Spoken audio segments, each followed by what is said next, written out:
Hello everyone, this is me Nidhi Gupta, your English coach. कैसे हैं सब लोग? Today's topic is of course very very important, that is active and passive voice. तो बहुत सारे बच्चों का क्वेरी था, ma'am active and passive voice से रिलेटेड सारे क्वेश्चन सॉल्व हो जाने चाहिए, ऐसे समझाओ। सो ऑफ कोर्स एक कॉम्प्रिहेंसिव वीडियो होने वाला है एक्टिव एंड पैसिव वॉइस के ऊपर। In this video, of course, you will be able to understand active and passive voice में difference क्या है, क्यों passive voice important है, हम लोग बोलते ही क्यों है passive voice में, बिना पैसिव के काम नहीं चलेगा क्या, खाली एक्टिव वॉइस में बोलें तो ये सारे चीज़ों के ऊपर हम लोग क्या करने वाले हैं, एक एनालिटिकल व्यू देखने वाले हैं। इसका 4 गोल्डन रूल्स मैं आप लोगों को समझाने वाली हूँ, जो आपको हेल्प करेंगे किसी भी एक्टिव वॉइस को पैसिव में चेंज करने के लिए। So these are the 4 golden rules that I'm going to teach you today in this session. Then of course we'll do a lot of examples and at last we'll do the exercise, जिससे आपको ये जो पूरा topic है बहुत अच्छे से समझ में आ जाए। So for those who are asking के एक्टिव एंड पैसिव वॉइस किस तरह से पूछे जाते हैं, so they can come in your error detection. ठीक है, एरर फाइंड आउट करने के लिए सेंटेंस में आ सकता है। सेंटेंस आपको पैसिव दिया जाएगा और आप लोग ढूंढ रहे होंगे एक्टिव स्ट्रक्चर और आपको लगेगा ये गलत लिखा हुआ है, तो आपको समझना पड़ेगा एक्टिव एंड पैसिव स्ट्रक्चर्स क्या होते हैं। तो एरर एडिटिंग में आ सकता है, गैप फिलिंग में ऐसे क्वेश्चंस बहुत आते हैं जहां पर थर्ड फॉर्म ऑफ वर्ब दी जाती है और आपको इज एम आर में से चूज करने को, वॉज वर्ब में से चूज करने को दिया जाएगा। आप बोलोगे यार ऐसे कैसे, थर्ड फॉर्म के साथ में इज एम आर तो नहीं आता है। आता है, अगर वो पैसिव वॉइस है तो वो भी एक स्ट्रक्चर बन जाता है। सो ऐसे ही बहुत सारे कन्फ्यूजन्स हैं एक्टिव एंड पैसिव को लेके, जो आज के सेशन में हम लोग सीखने वाले हैं। अगर आप किसी कंपेटिटिव एग्जाम की तैयारी कर रहे हैं, किसी एंट्रेंस एग्जाम की तैयारी कर रहे हैं, ओलंपियाड एग्जाम की तैयारी कर रहे हैं, देन डेफिनेटली आपको एक्टिव पैसिव अच्छे से पता होने चाहिए। ठीक है भाई, शुरू करें। So we will be learning active and passive voice today. Let's see what is the difference between them. क्यों एक एक्टिव वॉइस और पैसिव वॉइस को अलग अलग बोला जाता है? देखो, नाम से समझने की बहुत जरूरत है। Active, what is active? A subject is active in active voice. Okay, तो दो तरीके की वॉइस होती है, बोलने का जो तरीका है वो दो तरीके से हो सकता है, एक सब्जेक्ट के पॉइंट ऑफ व्यू से और एक वर्ब के पॉइंट ऑफ व्यू से। अगर कोई भी सेंटेंस वर्ब के पॉइंट ऑफ व्यू से बोला जाता है तो उसको पैसिव वॉइस बोलते हैं। पैसिव मतलब यहाँ सब्जेक्ट पैसिव हो जाता है और वर्ब एक्टिव हो जाती है, वर्ब ज्यादा इंपॉर्टेंट हो जाती है। और एक्टिव वॉइस सिंपल सेंटेंसेस जहाँ पे सब्जेक्ट से शुरुआत होती है, ऑब्जेक्ट पे एंड होता है। तो इसको और अच्छे से डिटेल में समझेंगे। एक्टिव वॉइस के अंदर क्या होता है? Sentences subject performs the action, मतलब जो सब्जेक्ट है उसने कोई एक्शन परफॉर्म किया, ये हमारा मेन पॉइंट होता है बताने का। So in this sentence if I say that the hunter killed the lion, here the hunter is my subject, right. Hunter क्या है मेरा यहाँ पर? हंटर यहाँ पर मेरा एक सब्जेक्ट है, किल्ड मेरी यहाँ पर वर्ब है और लायन मेरा यहाँ पर ऑब्जेक्ट है। अब आप ध्यान से देखो, इस सेंटेंस में आपको समझ आएगा that I am actually saying कि हंटर ने लायन को किल किया, राइट। सो हंटर ने क्या किया, ये मेरा मेन टॉपिक है यहाँ पर। लेकिन जब मैं इस सेंटेंस को पैसिव तरीके से बोलूंगी तो वहां सब्जेक्ट को कम इंपॉर्टेंस मिलेगी और वर्ब को इंपॉर्टेंस ज्यादा मिलने लगेगी। So in the passive voice the target of the action is the main focus, कि एक्शन क्या है ये मेन फोकस होता है।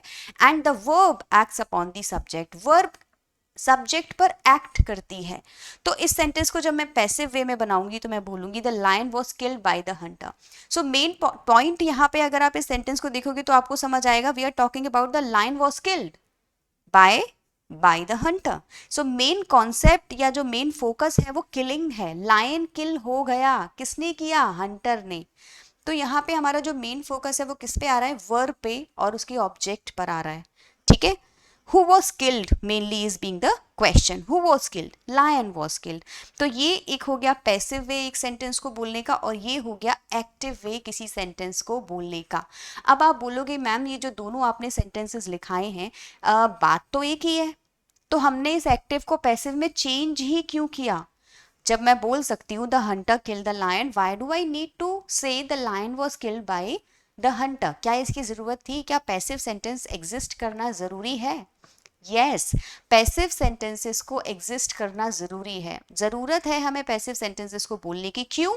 क्योंकि कुछ टास्क ऐसे होते हैं जो हो रहे हैं, यही बहुत इंपॉर्टेंट है, कौन उनको कर रहा है ये ज्यादा इंपॉर्टेंट नहीं होता। आपके स्क्रीन पे एग्जाम्पल है, आप इसको देखिए। माई हाउस वॉज बिल्ट इन 1988। अब इस सेंटेंस में क्या हो रहा है, हाउस बिल्ट हुआ, okay, so the house was built, ये एक पैसिव सेंटेंस है। कैसा सेंटेंस है ये एक पैसिव सेंटेंस है, और इस सेंटेंस में मैं आपको सिर्फ बता रही हूँ द हाउस वॉज बिल्ट, मैं ये नहीं बता रही कि इसको किसने बिल्ट किया। तो आप देखोगे यहाँ पे सब्जेक्ट है ही नहीं। Where is the subject in the sentence, my house is the object जिसको बिल्ट किया गया है, okay, was is helping verb, built is verb, where is the subject, who built the house, I don't know. तो इस sentence में ज्यादा जरूरत किसकी थी, हम फोकस कर रहे हैं किसी काम के होने पर, किसने किया हमें नहीं पता। I don't want to mention कि किसने किया किसने नहीं किया, ठीक है किसी लेबर ने बनाया होगा, my focus is my house was built. ऐसे ही अगर मैं बोलती हूँ the road need to be repaired, the road needs to be repaired, अगर मैं ये सेंटेंस बोलती हूँ तो मैं बोल रही हूँ रोड को रिपेयर होने की जरूरत है। अब इसको कौन करेगा is not my concern, okay, इसको कौन करेगा is not my concern is के रोड को रिपेयर होना बहुत ज़्यादा ज़रूरी है। तो इसी तरह से पैसिव सेंटेंसेस को बनाना इंपॉर्टेंट हमारे लिए हो जाता है। Passive sentence is an important part of our English grammar, क्योंकि कभी कभी हम काम को ज़्यादा फोकस करते हैं, उसको किसने किया या कौन करेगा इस पर हम ज़्यादा फोकस नहीं करते। सो इन शॉर्ट, हम वर्ब पर ज़्यादा फोकस करते हैं, हम सब्जेक्ट पर ज़्यादा फोकस नहीं करते। अब आप देखो इन सब में वर्ब पे ज्यादा फोकस किया गया है। The road needs to be repaired, road को रिपेयर करने की जरूरत है। क्लियर हो गया। So active and passive voice में आपको अभी अभी थोड़ा थोड़ा समझ आ गया होगा। एक्टिव वॉइस में सब्जेक्ट मेन होता है, पैसिव वॉइस में वर्ब एक्शन मेन होता है, एक्शन पे फोकस किया जाता है। एक्टिव वॉइस में सब्जेक्ट के ऊपर फोकस किया जाता है। तो हो सकता है कि कभी कभी आपको किसी पैसिव वॉइस में सब्जेक्ट मिले ही ना, जैसे इन सेंटेंसेस में आपको सब्जेक्ट मिला ही नहीं। मिला क्या इन दोनों सेंटेंसेस में, क्या आपको कोई सब्जेक्ट मिला? नहीं मिला, क्योंकि पैसिव वॉइस में फोकस सारा किस पे होता है, वर्ब एंड ऑब्जेक्ट पे होता है, तो सब्जेक्ट की जरूरत ही नहीं होती।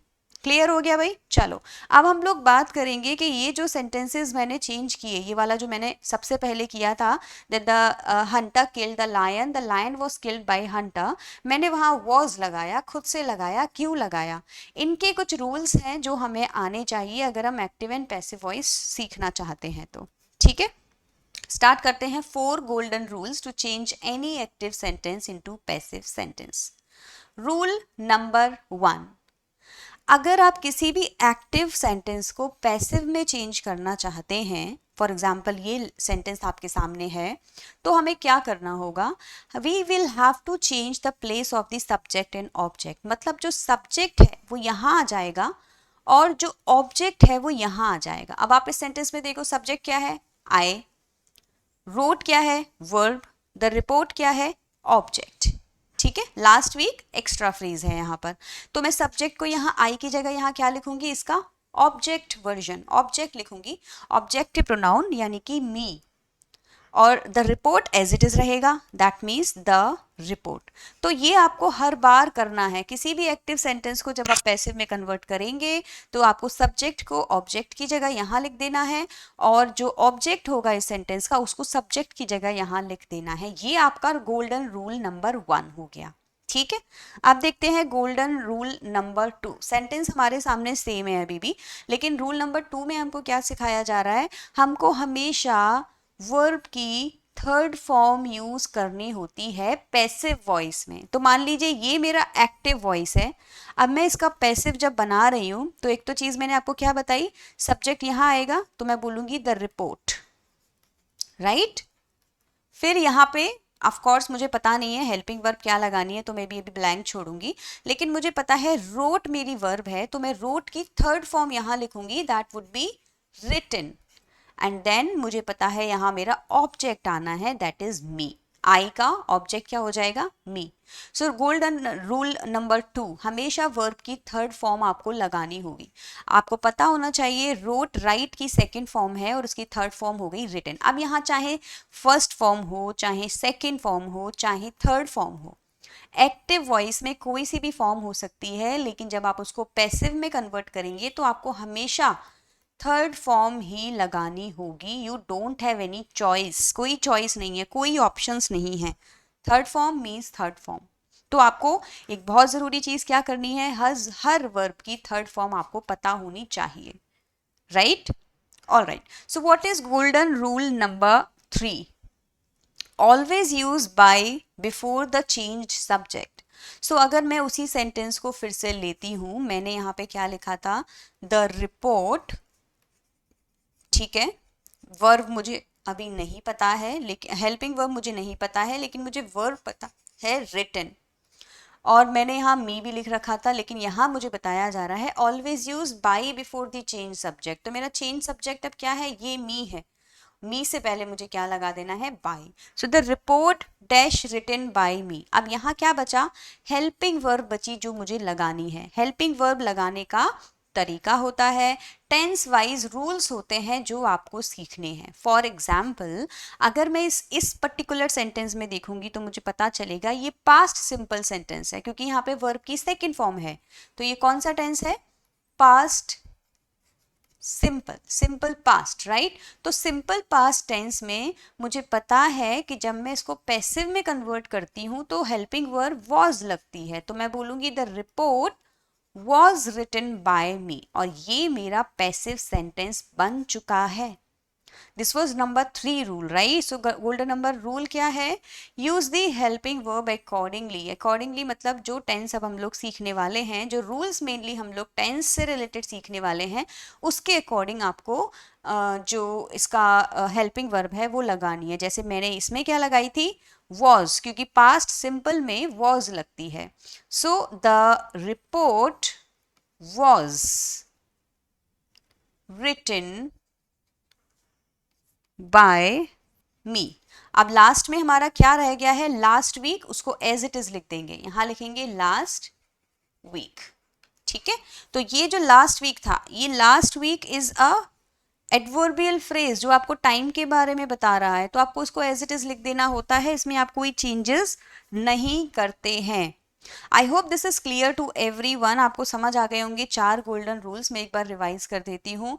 सबसे पहला जो रूल है आपका वो है, आपको सब्जेक्ट और ऑब्जेक्ट का प्लेस चेंज करना होता है, ठीक है? रूल नंबर 2 है, आपको वर्ब की हमेशा थर्ड फॉर्म लगानी होगी पैसिव सेंटेंस में। रूल नंबर 3 है, बाई हमेशा लगाना होता है सब्जेक्ट से पहले, जो सब्जेक्ट अभी आपने चेंज किया है ना यहाँ पे, वो वाला। और रूल नंबर 4 हेल्पिंग वर्ब से रिलेटेड है कि भाई according to the tense helping verbs लगाना सीख जाओ टाइम से, जिससे कि आपकी कोई भी मिस्टेक ना हो यहाँ पर, क्योंकि ये मेन मिस्टेक है जो बच्चे करते हैं, कहीं पे भी हैज़ लगा देंगे, कहीं पे भी वॉज लगा देंगे, कहीं पे भी इज लगा देंगे। ऐसे नहीं होता है, रूल्स होते हैं इसके, उन्हीं रूल्स को आपको अबाइड बाई करना है, फॉलो करना है, तभी आप तरीके से एक्टिव को पैसिव में कन्वर्ट कर पाएंगे। अभी क्योंकि मैंने आपको बोला कि हम लोग क्या करने वाले हैं, टेंस वाइज सीखने वाले हैं एक्टिव एंड पैसिव वॉइस, तो यहाँ पे एक चार्ट आपको दिखाई दे रहा होगा, ठीक है? इस चार्ट में आपको सारे टेंसेस दिख रहे हैं, सिंपल के simple past, simple present, simple future, continuous के past continuous, past present continuous, future continuous. पहले प्रेजेंट लिखा है, प्रेजेंट बाद में लिखा है, पास्ट पहले लिखा है, इट्स ओके। ये टेंसेस के सीक्वेंस तरीके तरीके से आपको मिल सकते हैं। सो फाइनली एक चार्ट में हमको क्या करना है, मैपिंग करनी है, और सबसे पहले समझ लेना है कि कौन कौन से टेंसेस एक्चुअली एक्टिव से पैसिव में चेंज होते हैं, क्योंकि सारे टेंसेस एक्टिव से पैसिव में चेंज नहीं होते, ये आपको पता होना चाहिए। आपको पता है क्या ये चीज़, कि जो 12 टेंसेस हमारे पास में होते हैं उसमें से सारे एक्टिव से पैसिव में चेंज नहीं होते, ठीक है? ये जो 12 लिखे हुए हैं यहाँ पे, सारे एक्टिव से पैसिव में चेंज नहीं होते, इनमें से 8 चेंज होते हैं। सो कौन कौन सा चेंज नहीं होगा, यहाँ पे लिखते जाते हैं, ठीक है? सो देखो, सिंपल में सिंपल पास्ट चेंज होता है, let me just change the colour. Simple present change होता है, सिंपल फ्यूचर चेंज होता है, तो तीनों सिंपल के टेंस चेंज होते हैं, ओके? पास्ट में past continuous, present continuous change होता है, लेकिन फ्यूचर कंटिन्यूस कभी भी एक्टिव से पैसिव में चेंज नहीं होता। एक कम हो गया। नाउ परफेक्ट में तीनों पास्ट प्रेजेंट फ्यूचर तीनों टेंस चेंज होते हैं, लेकिन परफेक्ट कंटिन्यूअस कोई भी टेंस हम कभी एक्टिव से पैसिव में चेंज नहीं करते। सो अगर हमारे टोटल 12 टेंस थे तो 12 में से 4 तो वैसे ही कम हो गए, अब हमारे पास कितने बचे हैं, 8 टेंस बचे हैं। एक्टिव से पैसिव वॉइस में कन्वर्ट करने के लिए आपको इन्हीं 8 टेंस के सारे एक्टिव एंड पैसिव स्ट्रक्चर्स पढ़ने होंगे। कौन सी वाली हेल्पिंग वर्ब लगेगी ये पढ़ना होगा, और बस आप किसी भी एक्टिव को पैसिव में कन्वर्ट कर सकते हैं। क्लियर? तो अभी यही हम लोग को करना है, एक एक करके हम लोग टेंस शुरू करेंगे, लेकिन उससे पहले मैं आप लोग को बता देती हूँ, जो सीक्वेंस बेटा आज मैं आप लोगों को सिखा रही हूँ ये गोल्डन सीक्वेंस है। आप समझ रहे हो?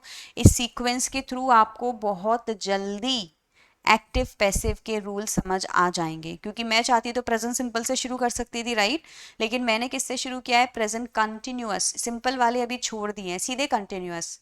और इसमें भी आपको पता है प्रेजेंट एंड पास्ट कंटिन्यूअस बनेगा, फ्यूचर नहीं बनेगा। अभी जस्ट मैंने आपको यहाँ पे पीछे वाली स्लाइड पे बताया है फ्यूचर कंटिन्यूअस नहीं बनता, ये देखो यहाँ पे लिखा हुआ है नहीं बनता, है ना? क्लियर हो गया?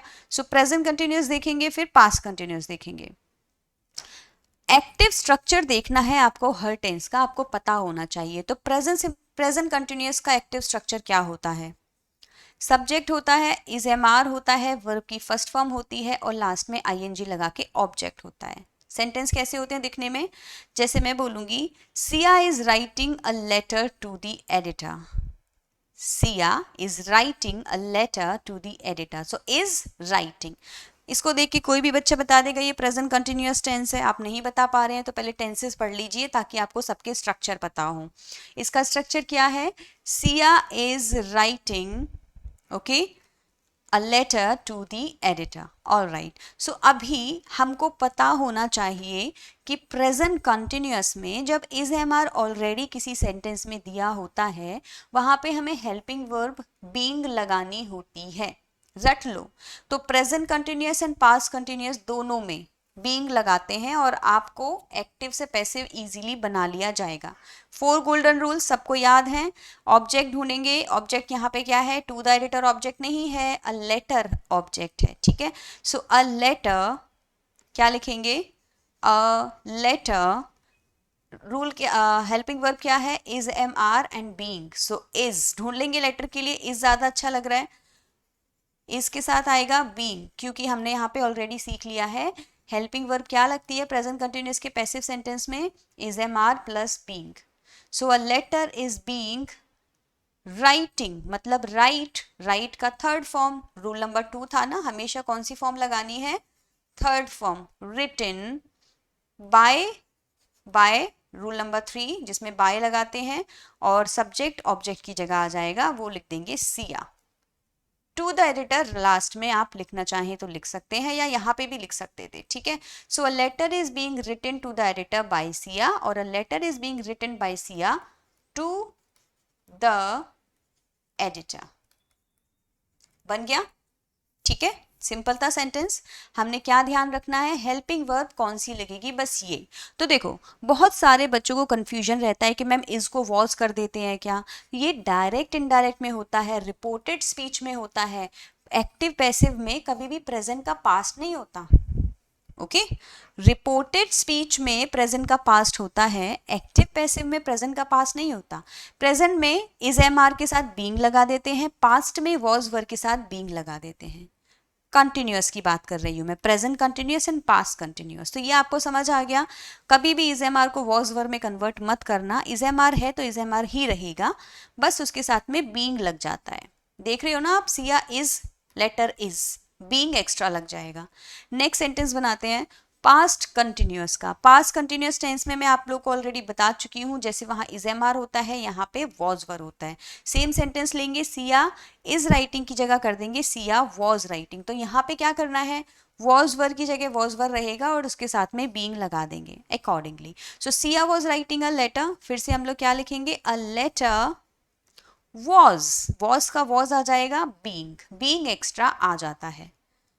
A letter was being, third form आएगी वर्ब की, written by whom, सिया, किसको, to the editor। As it is sentence पूरा हमने बना दिया। बस हमको ये पता होना चाहिए किसी भी सेंटेंस में is, am, are, was, were already लिखा है तो उसको एज इट इज लिखा रहने देंगे।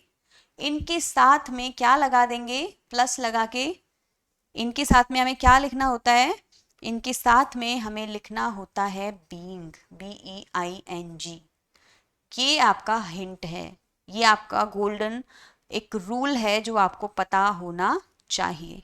आया समझ में सब लोगों को? So when ever you make any present continuous and when ever you make any past continuous, दोनों में आपको बीइंग लगाना होता है। इज एम आर को वॉज वर में कभी कन्वर्ट नहीं करना है। इज एम आर की जगह इज एम आर रहेगा, वॉज वर की जगह वॉज वर रहेगा, उसकी जगह उनके साथ में बस यहाँ पे बीइंग लग जाता है। वर्ब की थर्ड फॉर्म हो जाएगी, सब्जेक्ट ऑब्जेक्ट का प्लेस चेंज हो जाएगा, सब्जेक्ट से पहले बाई लग जाएगा, एक्स्ट्रा जो भी बचा है उसको यहाँ पे लिख दो। सो present continuous and past continuous, दो टेंस हम लोग के हो चुके हैं अब तक, ठीक है। फ्यूचर कंटिन्यूअस होता नहीं है, तो अब हम सीधे कहाँ जंप करने वाले हैं, अब हम सीधे करेंगे परफेक्ट टेंस पे। तो हम 3 परफेक्ट टेंस सीखने वाले हैं, present perfect, past perfect, future perfect, ठीक है। तीनों टेंस इस बार सीखेंगे। एक्टिव स्ट्रक्चर देखेंगे, बहुत इजी तरीका सिखा रही हूँ मैं आपको, इससे जल्दी आपको एक्टिव पैसिव कभी समझ नहीं आएंगे। बिना किसी रूल को बार बार एग्जेजरेट किए हुए मैं आपको एग्जैक्टली समझा रही हूँ कि एक्टिव पैसिव में हिंट क्या क्या होती हैं। अब जैसे मैंने कंटिन्यूअस एक साथ सिखा दिए, और आपको याद है ना कंटिन्यूअस में आपने क्या लगाना था, बीइंग। परफेक्ट में आपने क्या लगाना होता है, बीन।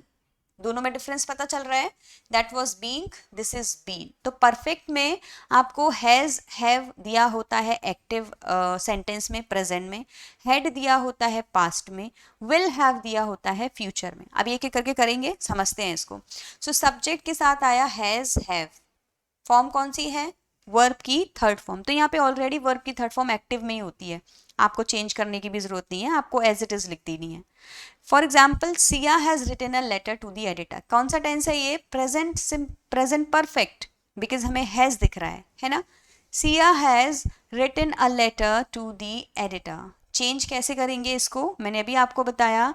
जो हेल्पिंग वर्ब है वो एज इट इज रहेगी, हैज या हैव जो भी लगाना होगा लेटर के हिसाब से, इसके साथ में क्या लग जाएगा, बीन। क्या लग जाएगा, बीन। तो आंसर मेरा क्या होगा, अ लेटर हैज बिन, ठीक है। तो कभी हैज को हैड में चेंज नहीं करना है, हैज को हैज ही रहने देना है।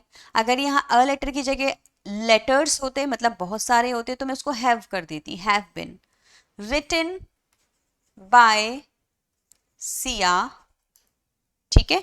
So a letter has been written by Siya to the editor. Last में आपको ये बार बार लिखना रहेगा, अपने हिसाब से आप इसको एंड में लिख सकते हैं।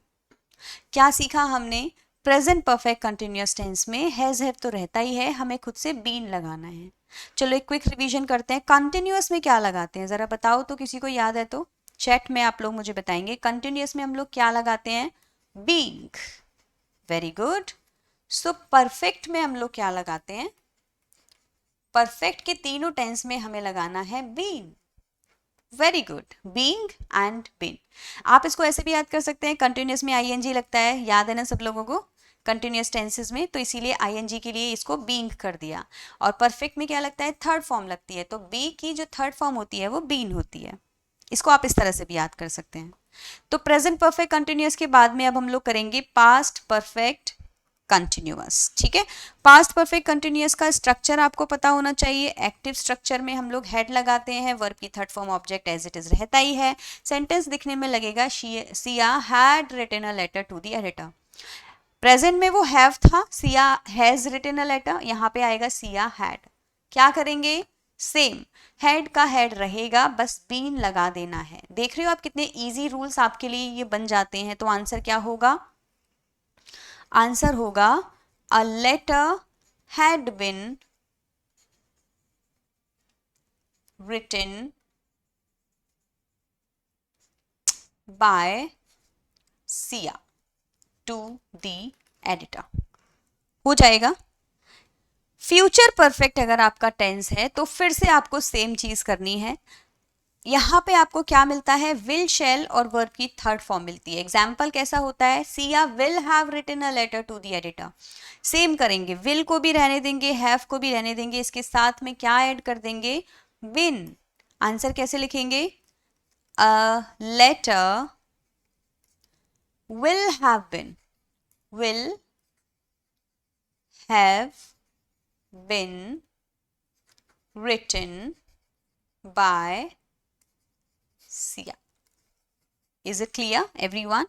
So what did we do here? अगर आपने ढंग से देखा होगा तो सारे कंटिन्यूस के टेंसेस में जो सेम हेल्पिंग वर्ब थी उसको रखा हमने और उसके साथ में बीइंग लगा दिया, और सारे परफेक्ट वाले टेंसेस में जो भी हेल्पिंग वर्ब थी वो हमने एज इट इज रहने दी और उसके साथ में बीन लगा दिया। ये आपके लिए एक क्या हो गया, गोल्डन रूल हो गया, या एक ट्रिक हो गई आपके लिए कि आपको अलग अलग टेंसेस पढ़ने की जरूरत नहीं है। आप लोग क्लस्टर में पढ़िए, कंटिन्यूअस क्लस्टर में एक साथ पढ़ लीजिए प्रेजेंट एंड पास्ट के, और परफेक्ट एक साथ पढ़ लीजिए प्रेजेंट, पास्ट एंड फ्यूचर के, और सीख लीजिए बीइंग और बीन लगाना, इन दोनों में डिफरेंस। बाकी टेंस की जो हेल्पिंग वर्ब है वही रहती है ना। पास्ट में कभी वो चेंज नहीं होती कि मतलब इज एम आर का वॉज वर्ब हो जाएगा, वो कभी नहीं होगा। अब हमारा जो तीसरा क्लस्टर बचा है वो किसका है, सिंपल टेंस का। मतलब बेसिकली हमने कंटिन्यूअस कर लिया, परफेक्ट कर लिया, अब सिंपल टेंस बचे हैं, simple present, simple past and simple future. इनको थोड़ा मैंने बाद में क्यों सिखाया, क्योंकि इनमें कोई हेल्पिंग वर्ब ऑलरेडी होती नहीं है। जैसे प्रेजेंट कंटिन्यूअस में इज एम आर थी, प्रेजेंट परफेक्ट में हैज हैव थी, पास्ट कंटिन्यूअस में वॉज वर थी, पास्ट परफेक्ट में हैड थी, फ्यूचर परफेक्ट में विल शैल हैव थी, है ना। लेकिन यहाँ पे कोई एक्टिव वर्ब नहीं होती, हेल्पिंग वर्ब नहीं होती। सेंटेंस दिखने में ऐसा लगता है, I eat an apple daily, I eat an apple daily, मतलब प्रेजेंट सिंपल, मैं रोज एक एप्पल खाता हूं। तो यहाँ पे हमें क्या करना होता है, क्या कोई हेल्पिंग वर्ब लगती है, यस लगती है। रूल वही है, ईट का ईटन हो जाएगा, एन एप्पल आगे आ जाएगा, आई का मी पीछे हो जाएगा, डेली लास्ट में लिख देंगे। बस हेल्पिंग वर्ब का आपको यहाँ पे एक ध्यान रखना है कि प्रेजेंट सिंपल में हेल्पिंग वर्ब खुद से लगती है इज एम आर। तो मैं क्या बोलूंगी, मैं बोलूंगी an apple is eaten, eaten by me, बन गया। डेली लास्ट में लिख देंगे daily. So an apple is eaten by me daily, an apple is eaten by me daily. So is am are नहीं होता है सेंटेंस में तो आप लगाते हैं, और ऑलरेडी होता है तो उसमें बीइंग लगा देते हैं। ये रूल होता है, ये ट्रिक होती है ना। क्योंकि अगर इज एम आर ऑलरेडी होगा तो वो कंटिन्यूअस टेंस है, कंटिन्यूअस में बीइंग लगाना है। यही मैं आपको सिखा रही हूँ, यहाँ इज एम आर नहीं था तो आपको लगाना है क्योंकि ये प्रेजेंट में है। पास्ट सिंपल में क्या होता है, सेम केस, यहाँ पे आपको वर्ब की सेकंड फॉर्म मिलती है। क्या मिलती है, वर्ब की सेकंड। तो मैं ये नहीं बोलूंगी आई ईट एन एप्पल डेली, मैं बोलूंगी आई एट एन एप्पल येस्टरडे। ठीक है, कल मैंने एप्पल खाया। यहाँ पे मैं खुद से लगा दूंगी was and were according to the subject, जो भी सब्जेक्ट की रिक्वायरमेंट होगी उस हिसाब से। प्रेजेंट में मैंने क्या लगाया था, इज एम आर। पास्ट में मैं क्या लगा दूंगी, वॉज वर। लर्नड, याद है आपको पहला सेंटेंस क्या था, दी हंटर किल्ड दी लायन, दी हंटर किल्ड, मतलब कौन सा टेंस था वो कौन सा टेंस था, पास्ट सिंपल, और मैंने वहां पे क्या लगाया था, the lion was killed by the hunter. Same was लगा देंगे अगर एक सिंगुलर ऑब्जेक्ट सब्जेक्ट है, तो वर लगा देते अगर प्लूरल होता तो एन एप्पल, एक ही एप्पल है तो मैं बोलूंगी एन एप्पल, ठीक है, was eaten by me yesterday। अब यहाँ पे yesterday, tomorrow इन सबको चेंज नहीं किया जाता है रिपोर्टेड स्पीच की तरह, ये एज इट इज रहते हैं, इनमें कोई चेंज नहीं होता है। ठीक है, so an apple was eaten by me yesterday, यहाँ पे हमने was खुद से लगाया है, और पैसिव में हमने प्रेजेंट में हमने इज एम आर खुद से लगाया था। तो ये कुछ रूल्स हैं जो आपको याद रखने हैं। सिंपल प्रेजेंट में पैसिव बनाते टाइम इज एम आर लग जाता है, सिंपल पास्ट में पैसिव बनाते टाइम was वर लग जाता है। ठीक। तो ये सारे नोट्स आपके पास में रहेंगे इस वीडियो में, आप लोग इनको नोटबुक में कहीं लिख सकते हैं। और ये हमारा लास्ट टेंस हो गया जो हमें करना है सिंपल फ्यूचर।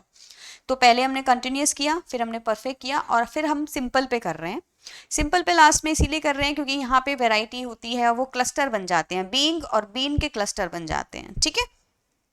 एक्टिव स्ट्रक्चर जो होता है आपको पता ही है, सिंपल फ्यूचर का इजी होता है, विल शैल के साथ वर्ब की फर्स्ट फॉर्म होती है। जैसे I will eat an Apple tomorrow, मैं कल एक एप्पल खाऊंगा। तो ऐसे में क्या करेंगे, विल का विल रहेगा, उसके साथ में बी लगा देंगे। ठीक है। सेंटेंस कैसे बनेगा, मैं बोलूंगी an apple will be eaten, तो विल के साथ क्या लग जाएगा, be. Eaten by me tomorrow. ठीक है, टुमारो लिख देंगे लास्ट में। अब ये विल बी फ्यूचर कंटिन्यूअस में होता है, इसीलिए फ्यूचर कंटिन्यूअस को हम बनाते ही नहीं है, क्योंकि अब इसके आगे इसमें और क्या यूज करें, बी भी आ गया, विल भी आ गया, अब कुछ बचा नहीं ना, बी और बीन और बीइंग सब कुछ तो नहीं लगा सकते, इसीलिए फ्यूचर कंटिन्यूअस नहीं बनता है। सिर्फ सिर्फ present simple, simple present, simple past and simple future बनते हैं।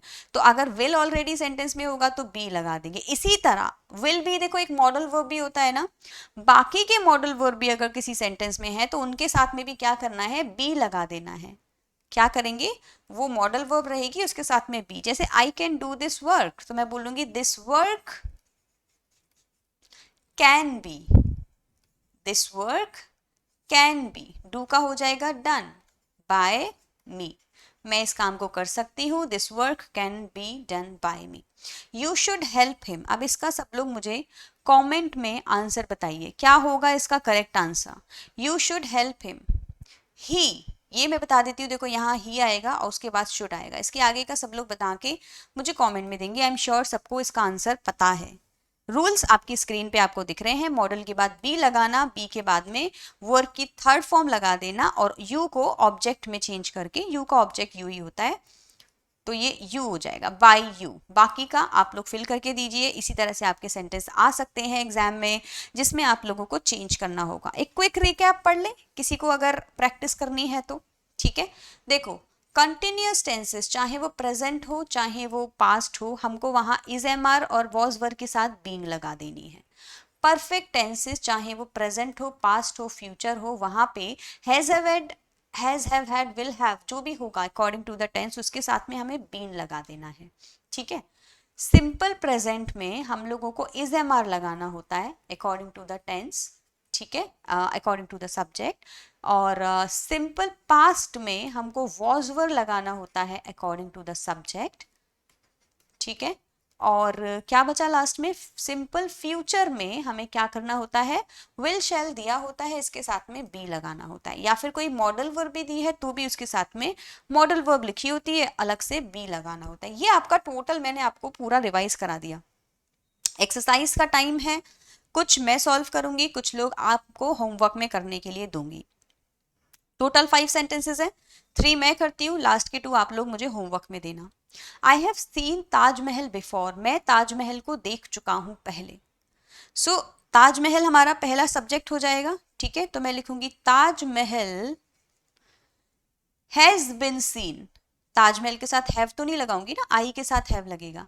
Has been, has I have already है प्रेजेंट परफेक्ट, तो मुझे बीन लगा देना है। Taj Mahal has been seen, verb की third form as it is रहेगी, by me before, by me before, ये मेरा करेक्ट सेंटेंस बनेगा। The cat was chasing the mouse, sentence क्या बनेगा, द माउस, देखो पास्ट कंटिन्यूअस है, बीइंग लगेगा इसमें। ठीक है, सो वॉज बीइंग चेज्ड, ठीक, chased by the cat, by the cat. कितने लोगों का सही जा रहा है मुझे बताते जाइए। So the mouse was being chase, was already था, मुझे बस बीइंग लगाना था। कितने लोगों का सही जा रहा है बताते जाइए। The hunter kill the lion, the lion was, देखो वॉज होता तो बीइंग लगाते, वॉज नहीं है, सेकेंड फॉर्म ऑफ वर्ब है तो वॉज लगाएंगे खुद से। ठीक है, killed by the Hunter, bye the Hunter.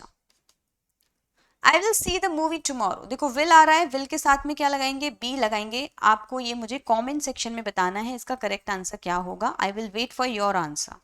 John kicked the ball, again देखो वर्ब की सेकेंड फॉर्म है ये। आप बताइए पास्ट सिंपल में वर्ब की सेकेंड फॉर्म में आपको कौन सी हेल्पिंग वर्ब लगानी होती है, और इसका करेक्ट आंसर क्या होगा ये आप मुझे बताओगे कमेंट के अंदर। बिकॉज मैं आपको इस वीडियो में एक्टिव एंड पैसिव वॉइस बहुत अच्छे से समझा चुकी हूँ। ऑलमोस्ट हाफ एन आवर में 30 मिनट्स में आपको सारे रूल्स कवर हो गए हैं। 4 गोल्डन रूल्स बता दिए हैं। टेंसेस को हेल्पिंग वर्ब के अकॉर्डिंग कैसे चेंज करना है ये भी समझा दिया है। एंड आई एम श्योर हर बच्चे को जो भी ये वीडियो अभी देख रहा है ये समझ आ गया होगा कि एक्टिव एंड पैसिव वॉइस को कैसे चेंज करना है। ठीक, इससे रिलेटेड कोई भी आपके माइंड में अभी डाउट है, कोई ऐसा रूल है कहीं गलत पढ़ लिया है या कोई सेंटेंस सॉल्व नहीं हो रहा है, तो आप मुझे कमेंट में पूछ सकते हैं। इसके अलावा एक और प्रो टिप मैं आप लोगों को दे देती हूँ, ठीक है। So that is going to be a pro tip for everyone. कुछ लोग क्या करते हैं, ऐसे टेंसेस को, ऐसे सेंटेंसेस को एक्टिव से पैसिव में चेंज करने की कोशिश करते हैं जहाँ पे सब्जेक्ट या ऑब्जेक्ट में से कोई चीज़ मिसिंग होती है, ठीक है। तो ध्यान रखना, सब्जेक्ट मिसिंग अगर किसी एक्टिव सेंटेंस में है तो उसका पैसिव बनाना बड़ा मुश्किल हो जाता है, क्योंकि आप ऑब्जेक्ट की जगह पे क्या लिखोगे फिर, तो ऐसे सेंटेंसेस को नहीं बनाया जा सकता। मेनली ऑब्जेक्ट अगर कहीं मिसिंग है तो सेंटेंस बनना बड़ा मुश्किल हो जाता है। सब्जेक्ट के बिना तो फिर भी चलेगा, अगर किसी सेंटेंस में ऑब्जेक्ट नहीं है तो आप उसको पैसिव में कन्वर्ट नहीं कर सकते, क्योंकि ऑब्जेक्ट को ही एज अ सब्जेक्ट आगे लाना पड़ता है, राइट। तो ये एक इंपॉर्टेंट प्रो टिप है। काफी सारे बच्चे उलझ जाते हैं सेंटेंसेस में जब वहां पे ऑब्जेक्ट नहीं होता, और वो सोचते रहते हैं कि क्या उठाएं एज अ सब्जेक्ट चेंज करने के लिए, क्या कौन सा वर्ड उठाएं। और अगर आपको ये नहीं पता है कि लास्ट में ऑब्जेक्ट क्या होता है, जैसे मान लीजिए आप बोलोगे भाई टुमारो ऑब्जेक्ट है, नहीं टुमारो ऑब्जेक्ट नहीं है, ये एक एडवर्ब है। ऑब्जेक्ट था यहाँ पे मूवी, तो मैंने मूवी को एज अ सब्जेक्ट सामने ले लेना है, ठीक। तो आपको पता होना चाहिए कि हर लास्ट का वर्ड जरूरी नहीं है कि ऑब्जेक्ट हो। लायन ऑब्जेक्ट है लेकिन टुमारो ऑब्जेक्ट नहीं है। In this class, outside the room, at 5 PM, ये सब एडवर्बियल फ्रेजेस होते हैं जो टाइम और प्लेस बताते हैं। चलो इसमें भी हिंट दे देती हूँ आप लोगों को मैं। अगर लास्ट का जो ऑब्जेक्ट है वो कुछ टाइम के बारे में बात कर रहा है या वो प्लेस के बारे में बात कर रहा है, तो समझ लो वो हमारा ऑब्जेक्ट नहीं है, वो एडवर्बियल फ्रेज है जो हमें वर्ब के बारे में थोड़ी और जानकारी दे रहा है, जो कि एडवर्ब का काम होता है, राइट। टाइम बता रहा है और प्लेस बता रहा है। ऑब्जेक्ट कहाँ है, या तो है नहीं या उससे पहले है, ओके या तो है ही नहीं सेंटेंस में या उससे पहले है, तो आपको ढूंढना पड़ेगा। तो ऐसे सेंटेंस कभी एक्टिव से पैसिव में चेंज नहीं होते। Before you start putting questions, मुझे लगा कि मैं आपको ये प्रो टिप दे देती हूँ कि जहां ऑब्जेक्ट नहीं होगा उन सेंटेंसेस को एक्टिव से पैसिव बनाने में बहुत दिक्कत होती है, या कभी कभी वो बनते ही नहीं है। क्लियर हो गया भाई सब लोगों को। सो आई होप ये जो टॉपिक मैंने आपको क्लियर किया है सबको अच्छे से समझ आ गया होगा एक्टिव पैसिव के बारे में। अगर आप क्लास 10th के स्टूडेंट हैं तो क्लास 10th का निश्चय बैच अड्डा 24/7 पे ऑलरेडी चल रहा है। वेबसाइट पे जाइए, कोर्स के बारे में पढ़िए, क्लास 10th की प्रिपरेशन को और ज़्यादा स्ट्रॉन्ग बनाइए। कोड वहाँ पे पूछा जाएगा तो आप ये लगाइएगा जिससे कि आपको मैक्सिमम डिस्काउंट जो भी इस ऑफर के ऊपर होगा वो आपको मिल जाएगा। That is it from my side and I hope आपको अच्छे से समझ आ गया होगा ये कॉन्सेप्ट।